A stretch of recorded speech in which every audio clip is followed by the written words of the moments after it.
everybody, and welcome to another episode of Healthy AF. My name's Amy Chang, and I'm a health coach here with Healthy Life Health and Wellness Coaching. And I am delighted that you are here. We are halfway through May, and if you're a parent of any sort, just an acknowledgement that it's May. Okay. I recognize that these podcasts may be something that you're listening to in another month, not May or December, right? Those are our months as parents that get really crazy with end of the year stuff. So if you're listening in May, I hope this is fortifying you for whatever new beginning is coming to you in June. The theme of May is new beginnings. And I love this conversation because new beginnings can be tough. They are filled with a little bit of everything. And actually, we're going to be talking about that today.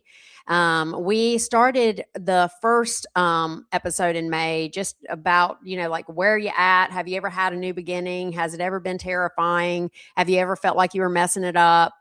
Have you ever wondered why it took you so long to get to that new beginning? And then we started talking about stages of new behaviors and new beginnings. That first stage is when really the problem is completely lost on us. We don't see a problem. We don't know that there's any reason to change, but really we're kind of thinking about it. It's way, way, way back here in a blind spot. And it may show up because people who love us or know us well are constantly giving us the same feedback. Usually we're ignoring it. We're not ready to hear it. We're not ready to see it.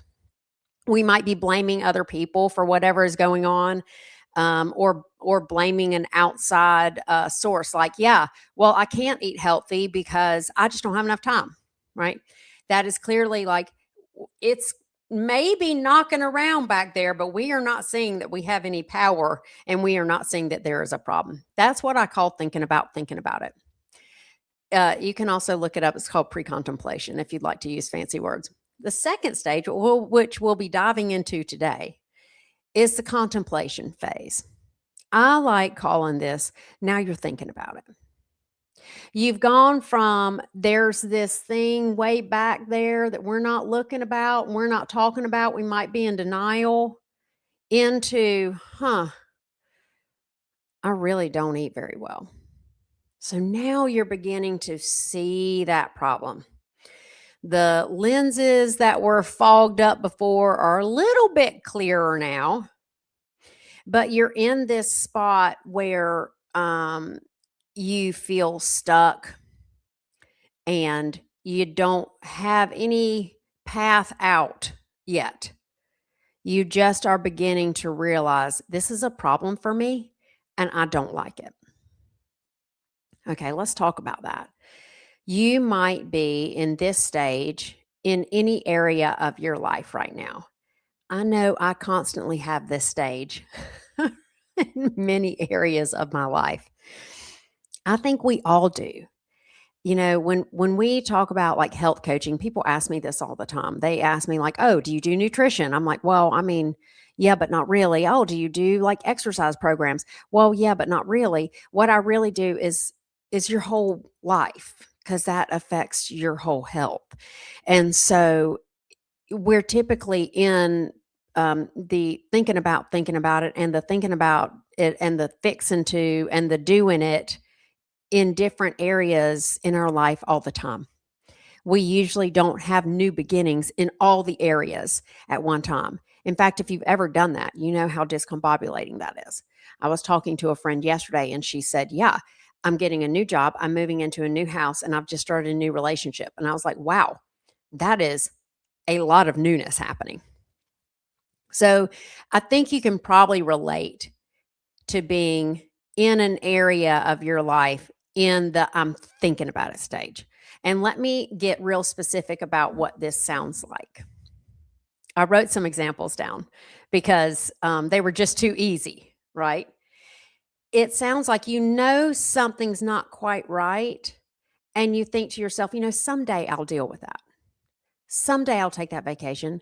Someday I'll get fit. Someday I'll get that big thing that I really want to have. Someday I'll be happy. It might also sound like this. Well, when the kids are grown, I'll blah, blah, blah, blah, blah. When I have more money, I'll, when we buy that house, then we'll think about having a baby. When we finally graduate, then I can work on my health. And this is my all time favorite. If you're not relating to any of those, this is one I've heard a billion times being in the CrossFit space. Well, when I get a little bit fitter and lose a little weight, then I'll come to CrossFit. And I'm always like, dude, cart behind the horse on that one.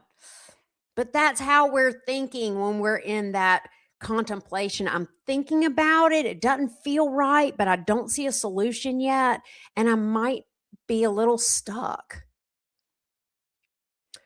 In fact, personally, I felt like this right before the new beginning of me being unmarried. Right before I became unmarried, I felt this, when the kids are in boarding school, we've only got another couple years to kind of have this problem called we're not getting along real well, or maybe doesn't feel real empowering inside this marriage. But when the kids all go to boarding school, then I'll start really digging in and tackling this. And we can see how that ended up since I'm single. These things, they're big things and they're little tiny things. When this happens, then I'll do this way, feel this way, or someday. When you hear those thoughts, you are clearly in I'm thinking about something. Not much is happening still. And at the end of the day, one thing that keeps us stuck in the thinking about it stage is that we feel a little embarrassed, we feel a little defeated, and we might feel a little confused. When that marriage did end, I was really confused because I just sort of thought that it would be okay and that we'd tackle it later at an appropriate time. Well, the appropriate time had passed and now the marriage was ended. And you see this with other people. Think about that CrossFit example. Yeah, when I lose weight and get fit, then I'll go to CrossFit. Then what typically happens is we stay thinking about the problem, but we actually aren't in action. We're not doing anything about it. And then something happens, like we go ahead and have that heart attack. Or we go ahead and get diagnosed with, you really do have diabetes now. Or osteoporosis or osteopenia. These things happen while we're thinking about something, but feeling a little stuck. And if they do happen, like that marriage ends, that heart attack happens, that, diagnosis comes, then there's confusion and shame. And, oh gosh, I've known about this. I've known I should have dealt with this, but I didn't know what to do. Or I knew I should deal with it, but I thought it would be okay for just a little while longer, right? So this thinking about stage can linger for years. It can linger for a lifetime. It can be a whole mindset. Or we can practice and moving through this, moving through. So how do you get through the thinking about it stage?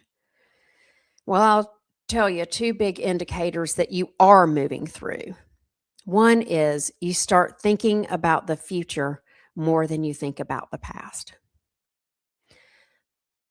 I could see this in myself when that marriage did end, and I was very confused and like, what? And I wasn't really ready for a future of being single.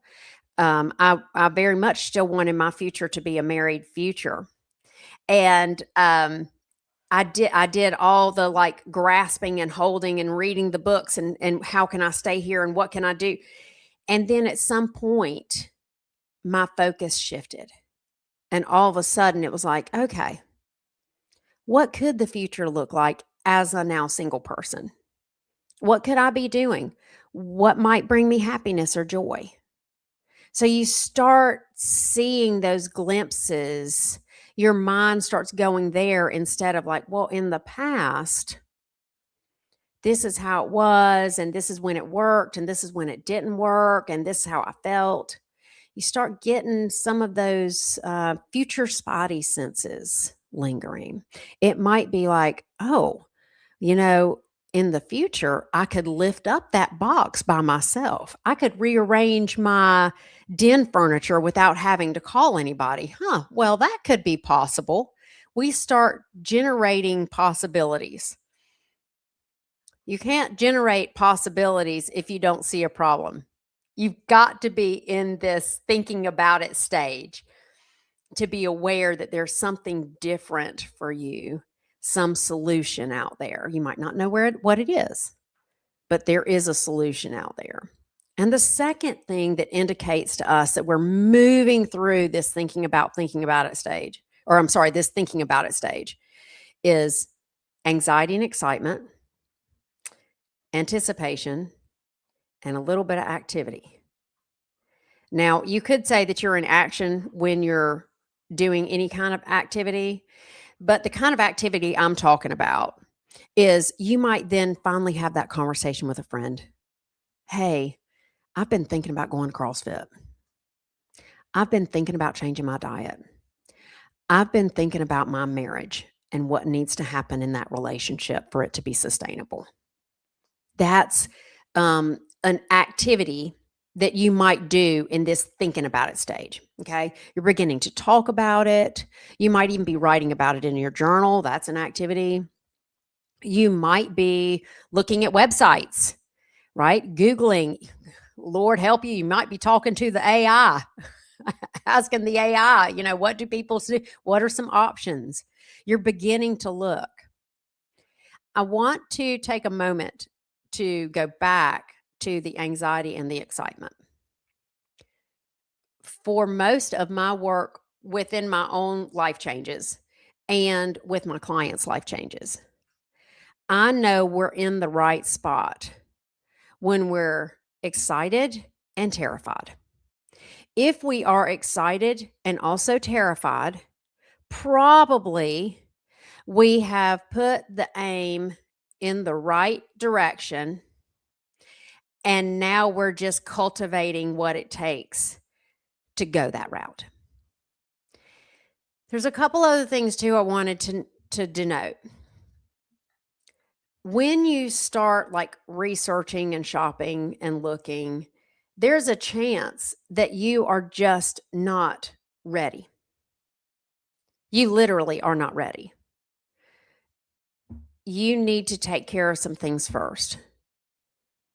Things that demand all of your energy and all of your attention. And that is okay. It is okay to say, it's May. I've got 3 kids with the end of the year party, and 3 kids with recitals, and 3 kids with, whatever other end of the year May things happen, in grade tests and field trips and and I've got a haircut and a GYN appointment. Like, it's okay to say, I see this problem and I've been thinking about it, and what needs to happen is May needs to finish. You're actually slipping into our next phase when you get there. It's also okay to use that like you're saving money. I'm saving money because when I get this amount of money, I'm going to make this purchase. Okay. It's okay. You're moving out of that contemplation stage, that thinking about it stage. If you recognize that you are stuck in the contemplation stage, A, it's a great time to call a coach. B, think to yourself, nothing happens while you're in thinking about it. It might feel like you're making progress because you're thinking about it a lot. But actually, everything that's happening is just right in these brain cells. No result will be seen in your life. People won't begin to notice that you look thinner in your jeans. People won't begin to notice that you're mentioning your husband more and seem happier. People won't begin to notice that you could, pick up your grandkid without huffing and puffing. Okay. Nothing out here happens. So, what helps me to move out of thinking about it is the knowledge that no action that I don't take is going to move me forward. And any action I have the courage to take will tell me something. We're going to move next week right on into fixing to, which is sliding into making that plan and getting ready. So please join me next week. We're going to talk about fixing to, and I will see you next time on Healthy AF.